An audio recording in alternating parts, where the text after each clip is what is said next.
Oke, kali ini kita masuk ke modul 2, yaitu PLTS Hybrid Off-Grid.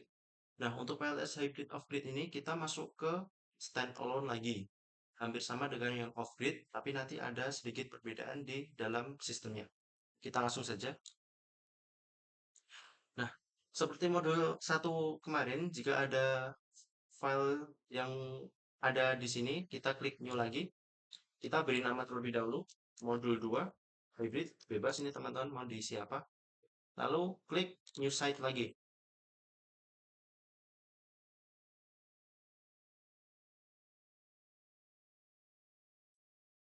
Setelah new site nanti dipilih lokasi teman-teman. Kali ini saya mau pindah ke Semarang, Indonesia.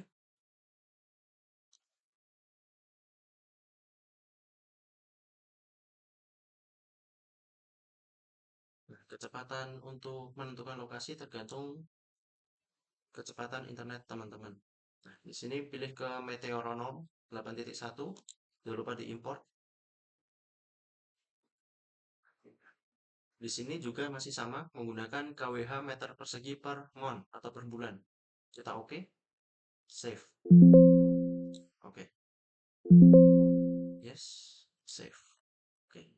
Nah, jika milik teman-teman masih abu-abu seperti ini, maka klik save terlebih dahulu. Setelah itu kita masuk ke orientation lagi. Jangan lupa pilih ke yearly, lalu pastikan loss with respect to optimumnya di 0% dan global on collector plan-nya itu yang tertinggi. Kita cari dulu yang terbaik. Nah, di sini kita pakai 15 derajat untuk lokasi Semarang. Lalu klik OK. Nah, setelah hijau lanjut ke user need.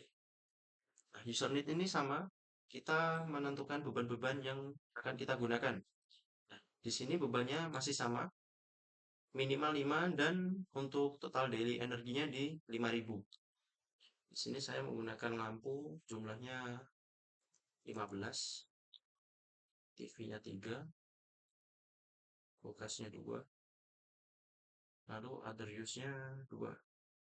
Bisa diisi di sini jika teman-teman punya beban yang lain, di sini bisa diisi charger HP gitu boleh. 33. Di sini perlu diingat kalau kulkas ini satuannya adalah kWh per day. Jadi teman-teman jangan mengisi seperti yang lainnya karena yang lainnya itu buat per aplikasi. Nah, sedangkan untuk yang kulkas ini adalah kWh per day. Katakanlah kulkas ini menggunakan rata-rata 1 kWh per day. Oke, TV pakai 250, lampunya 20.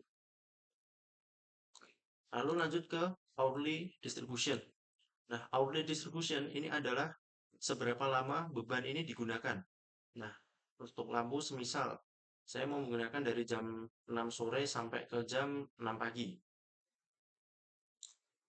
Lalu lanjut untuk TV-nya kita nyalakan di jam 12, jam 11 sampai jam 3 sore.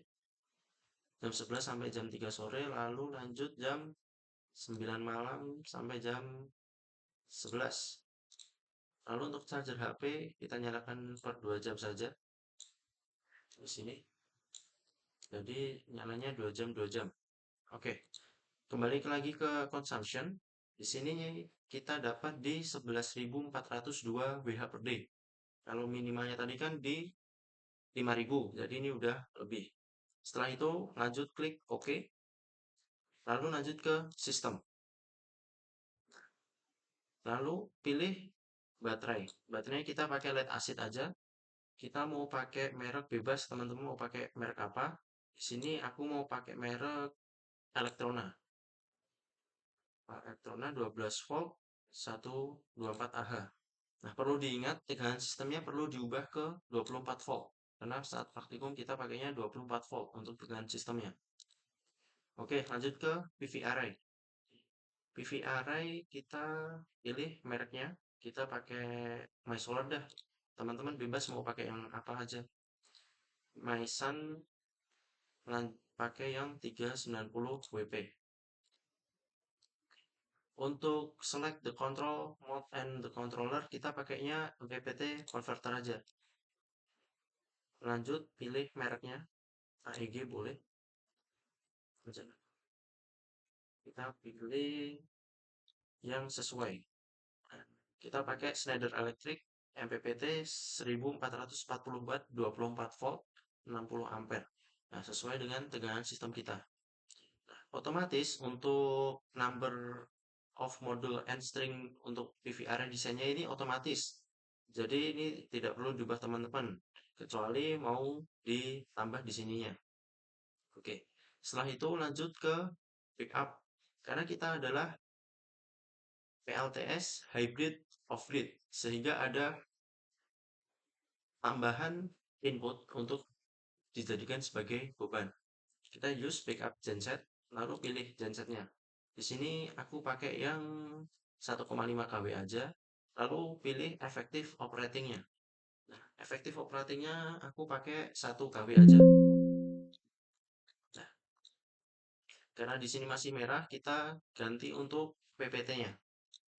Kita ganti di generic. Nah, di sini udah bisa. Jadi pastikan nggak ada tanda-tanda di sini, warna kuning maupun merah. Dipastikan udah nggak ada. Nah, kalau udah sistem udah hijau semua, bisa lanjut ke run simulation. Pada run simulation ini dapat dihasilkan bahwa graf dari hasil run simulation ini didapatkan bahwa hasil dari rangkaian rancangan PLTS teman-teman. Di sini ada performance ratio, PR, dan solar fraction. Di sini ada area temperature dan efektif iradiasi. Lalu ada area power distribution, ada normalized production, nominal power 3510 WP. Nah, di sini ada energi supply to user, ini lebih banyak. Ada losses-lossesnya juga, unused energy, collection loss, ada system losses and battery charging. Nah, untuk power ratio PR dan solar fraction, di sini adalah solar fraction itu lebih tinggi dibandingkan performance rasionya. Jadi ini PLTS-nya itu cukup bagus karena dibandingkan dengan bebannya, solar fraction-nya itu lebih tinggi. Kita lihat di bagian reportnya. Nah, untuk report ini adalah ringkasan keseluruhan dari rancangan PLTS modul 2 hybrid, teman-teman. Nah, di sini kita bisa melihat ini ada project summary.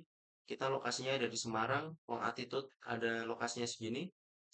Lalu untuk sudutnya, tilt azimutnya ada di 15 dan azimutnya di 0 derajat.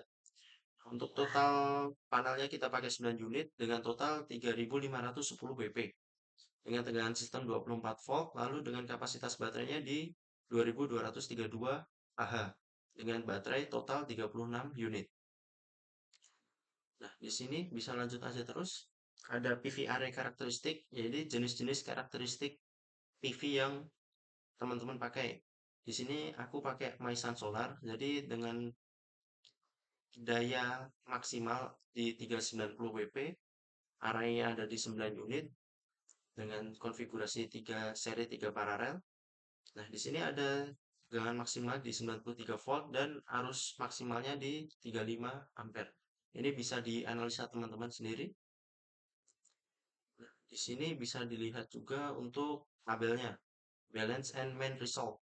Nah, untuk analisa utamanya bisa dilihat di sini. Nah, jadi ini adalah untuk analisa utama teman-teman. Jadi silakan untuk dianalisa. Lalu untuk selanjutnya itu adalah loss diagram atau rugi-rugi daya dari sebuah sistem PLTS yang teman-teman rancang. Oke, sepertinya hanya itu untuk simulasi modul 2. Sekian, terima kasih.